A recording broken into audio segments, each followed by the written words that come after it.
Okay, so in this video, I'm going to do a rendering of the Hulk. This is something I always used to love doing as a kid. I started out drawing. My earliest memories goes back to me drawing superheroes. So that's always been like something I was, very fond of. In this one, you can see I already have it laid out in pencil. I played around with different poses, and I figured, it'd be cool to have him kind of like, he's always angry. So, you can't draw a Hulk without an angry expression, and, it's like he's running towards us, right? So I guess you can just, get some ideas on how I render the forms and just, do a general inking. I'm going to do it in a style as if there's a strong light coming from maybe the left. So the shadow will be towards the lower right, and I guess in certain areas I'll stylize it as well. At some point I'll do a tutorial on inking or just drawing superhero muscles and stuff like that, because I think there's a couple things that is important for people to know when they're doing stuff like this, in that it's not just so for example, it's important to know some anatomy. It really helps, okay? And also having some idea about, drawing forms, making forms seem three-dimensional.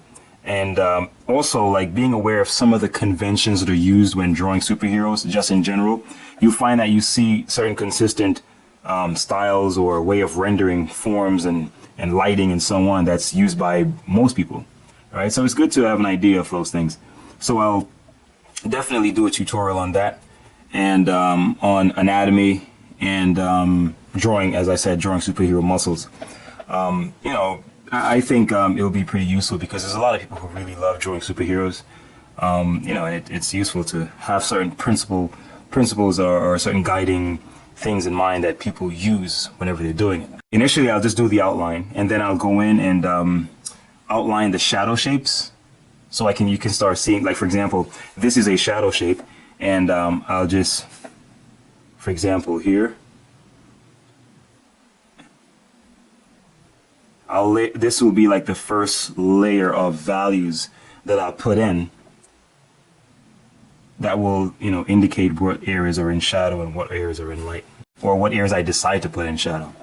For example, I'll put all of this in shadow because I'm assuming the light is coming from up top.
Yeah, and that's pretty much gives a good idea of, how I'd go about doing this in general. But, take it in layers. Don't necessarily go too serious or too dark too early. It's good to just, lay it out and feel out the form, and then you can decide, what areas you're going to go into and what areas you will focus on.